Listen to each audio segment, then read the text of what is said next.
لا إله إلا الله محمد رسول الله لا إله إلا الله محمد رسول الله لا إله إلا الله محمد رسول الله. اللهم صل وسلم وبارك على سيدنا محمد صلی اللہ علیہ وسلم.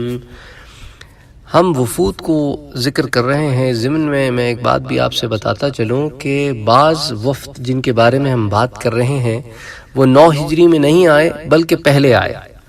تو سیرت النبی میں اتنی زیادہ انفارمیشن ہے اور علماء نے جمع کی ہے کہ بعض دفعہ کیا ہوتا ہے کہ کوئی ایک آدھ بات رہ جاتی ہے تو پھر ہم جب ان باتوں پر سے گزرتے ہیں تو پھر ہم ان کو انکلوڈ کر لیتے ہیں.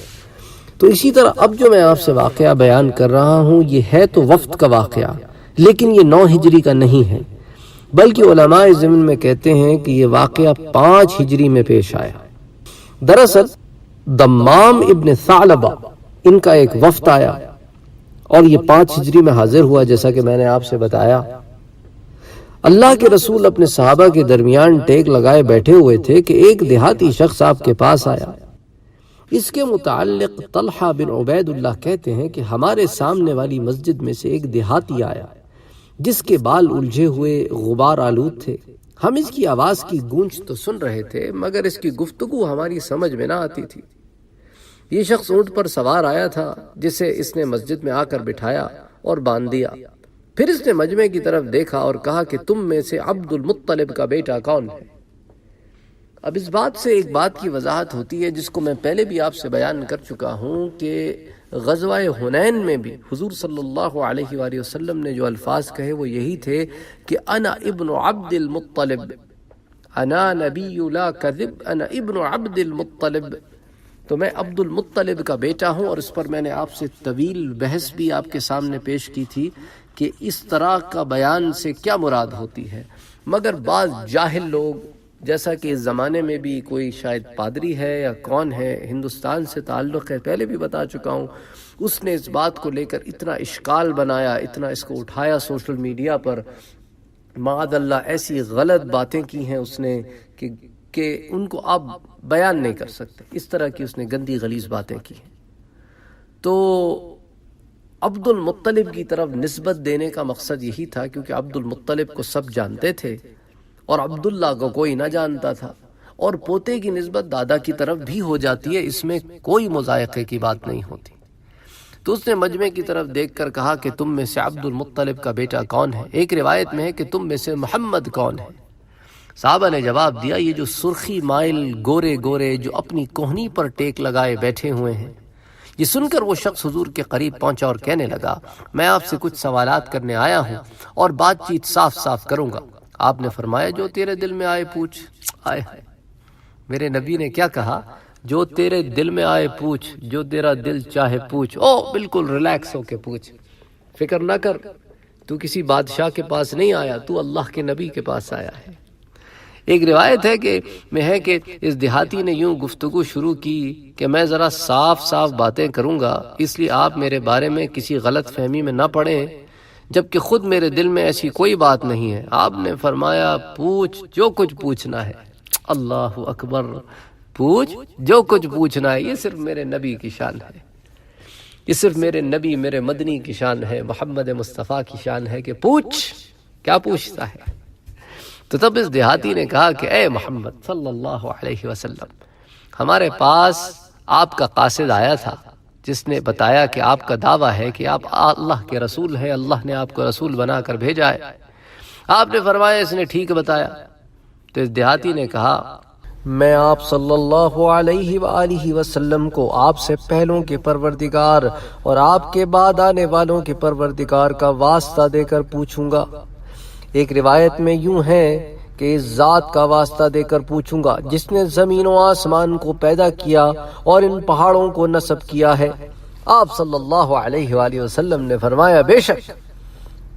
ایک روایت کے مطابق اس سے پہلے اس نے آپ سے یہ کہا کہ کیا اللہ نے ہی آپ کو حکم دیا ہے کہ آپ ہمیں ہدایت کریں کہ ہم اسی تنہا ذات کی عبادت کریں، اس کے ساتھ کسی کو شریک نہ ٹھہرائیں اور ان بتوں کو چھوڑ دیں جن کو ہمارے باپ دادا ہمیشہ سے پوجتے آئے ہیں.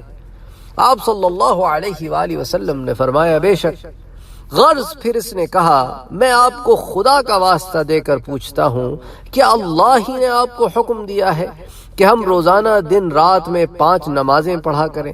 آپ نے فرمایا بے شک۔ پھر اس نے کہا میں آپ کو خدا کا واسطہ دے کر پوچھتا ہوں کیا اللہ ہی نے آپ کو حکم دیا ہے کہ ہمارے دولت مند لوگوں سے مال یعنی زکوٰۃ لے کر اسے ہمیں ہمارے غرباء میں تقسیم کر دیں؟ آپ نے فرمایا بے شک۔ پھر اس نے کہا میں آپ کو خدا کا واسطہ دے کر پوچھتا ہوں کہ اللہ ہی نے آپ کو حکم دیا ہے کہ ہم 12 مہینوں میں سے اس مہینے یعنی رمضان میں روزے رکھا کریں؟ آپ نے فرمایا بے شک۔ پھر اس نے کہا میں آپ کو خدا کا واسطہ دے کر پوچھتا ہوں کہ اللہ ہی نے آپ کو حکم دیا ہے کہ ہم میں سے جسے طاقت ہو اللہ کے گھر بیت اللہ کا حج کرے؟ آپ نے فرمایا بے شک۔ تب اس نے عرض کیا تو میں بھی ایمان لایا اور میں نے بھی ان سب باتوں کی تصدیق کی، میں دمام ابن ثعلبہ ہوں۔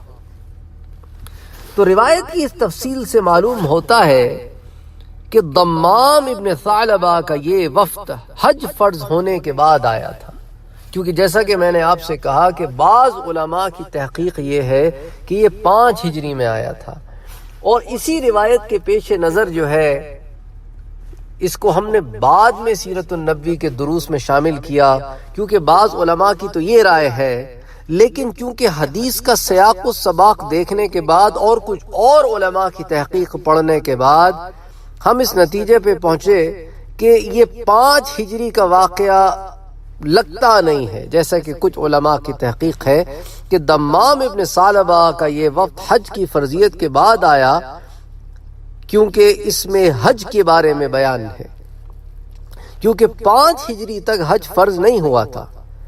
اسی وجہ سے ابن قیم نے روایت کے اس حصے کو بعید از قیاس کہا ہے، یعنی اس جملے کو جس میں حج کا ذکر ہے وہ کہتے ہیں کہ بظاہر یہ جملہ کسی راوی نے روایت میں خود اضافہ کیا ہے، کیونکہ دمام کا آنا تو 5 ہجری ہی میں ثابت ہے، لیکن کیونکہ یہ ظاہر ہے کہ 5 ہجری میں حج فرض نہیں ہوا تھا، اس لیے روایت میں حج کی فرضیت کا حصہ راوی کا اضافہ ہے۔ مگر دوسری طرف ابن اسحاق اور ابو عبیدہ نے یقین طور پر لکھا ہے کہ دمام ابن ثعلبہ 5 ہجری میں نہیں بلکہ 9 ہجری میں حاضر ہوئے تھے۔ علامہ حافظ ابن حجر نے بھی اسی قول کو درست قرار دیا ہے۔ اسی لیے اگر آپ مسلم شریف کا روایت کا مطالعہ کریں تو مسلم شریف میں بھی اس روایت کا حج کے ضمن میں ذکر آیا ہے۔ اسی بات کی تائید حضرت عبداللہ ابن عباس کے قول سے بھی ہوتی ہے کہ بنی بکر ابن سعد نے دمام ابن ثعلبہ کو اللہ کے رسول کی خدمت میں بھیجا چونکہ وہ ہمارے پاس آئے، اور حضرت عبداللہ ابن عباس فتح مکہ کے بعد مدینہ آئے تھے، تو اس لیے حضرت عبداللہ ابن عباس کا اس حدیث کو بیان کرنا کہ دمام ابن ثعلبہ ہمارے پاس مدینے آئے، یہ اس بات پر ایک اور دلیل ہے کہ دمام ابن ثعلبہ 5 ہجری کے بعد آئے اور حج کی فرضیت کے بعد آئے، فتح مکہ کے بعد آئے، کیونکہ مکہ فتح 8 ہجری میں ہوا۔ تو اس لیے ان تمام چیزوں کو سامنے رکھتے ہوئے میں بھی ان علماء کے ساتھ موافقت رکھوں گا جو کہتے ہیں کہ یہ واقعہ 5 ہجری کا نہیں ہو۔ غرض اس کے بعد جب دمام ابن ثعلبہ وہاں سے واپس روانہ ہوئے تو حضور صلی اللہ علیہ وآلہ وسلم نے ان کے متعلق فرمایا کہ یہ شخص فقیہ اور سمجھدار ہے۔ ایک روایت کے مطابق آپ نے فرمایا اگر یہ شخص سچا ہے تو یقیناً جنت میں داخل ہوگا۔ حضرت عمر رضی اللہ تعالی عنہ ان کے متعلق فرماتے تھے کہ دمام ابن ثعلبہ سے زیادہ بہتر اور واضح سوالات کرنے والا میں نے کوئی نہیں دیکھا۔ اسی طرح حضرت عبداللہ ابن عباس فرماتے ہیں کہ ہم نے کسی ایسے وفد کے بارے میں نہیں سنا جو دمام ابن ثعلبہ سے افضل ہو۔ حضرت دمام ابن ثعلبہ جب واپس اپنی قوم میں گئے تو انہوں نے قوم سے کہا کہ اللہ نے ایک رسول بھیجا ہے اور ان پر ایک کتاب نازل فرمائی ہے جس کے ذریعے تمہیں ان باتوں سے بچایا گیا ہے جن میں تم پڑے ہوئے ہو۔ ایک روایت کے مطابق دمام نے اپنی قوم میں پہنچ کر سب سے پہلا جو کلام کیا اس میں لات اور عزا بتوں کو برا بھلا کہا۔ اس نے اپنی قوم سے کہا دمام، کوڑھ، جزام اور جنون جیسی بیماریوں سے ڈرو یعنی ایسی گستاخیاں کر کے ان خوفناک بیماریوں کو دعوت نہ دو۔ حضرت دمام ابن ثعلبہ نے فرمایا کہ تمہارا برا ہو، یہ دونوں پتھر کے بت نہ کسی کو نقصان پہنچا سکتے ہیں نہ فائدہ۔ اللہ نے اپنا رسول بھیجا ہے جن پر ایک کتاب نازل فرمائی ہے، اور اس کے ذریعے تمہیں ان تباہیوں سے بچانا مقصود ہے جن میں تم پڑے ہوئے ہو۔ میں تو گواہی دیتا ہوں کہ اللہ کے سوا کوئی عبادت کے لائق نہیں ہے، وہ تنہا ہے، اس کا کوئی شریک نہیں ہے، اور میں گواہی دیتا ہوں کہ محمد مصطفیٰ صلی اللہ علیہ وآلہ وسلم اس کے بندے اور رسول ہیں، اور میں ان پیغمبروں کے پاس سے ہی تمہارے پاس وہ احکام لے کر آیا ہوں، اور میں انہی پیغمبر کے پاس سے تمہارے پاس یہ احکام لے کر آیا ہوں جو میں تمہیں بتا رہا ہوں، جن کا انہوں نے مجھے حکم دیا ہے تاکہ تمہیں بتاؤں، اور جن سے انہوں نے مجھے روکا ہے میں آیا ہوں تمہارے پاس کہ تم بھی رکو۔ اس کے بعد ان کی قوم کا ایک ایک مرد اور ایک ایک عورت مسلمان ہو گئے۔ سبحان اللہ، سبحان اللہ، سبحان اللہ۔ بہت ہی خوبصورت واقعہ ہے، بہت ہی خوبصورت واقعہ ہے۔ انشاءاللہ تعالی پھر اگلے درس میں ہم کسی اور وفد کا ذکر کریں گے۔ وما علینا الا البلاغ۔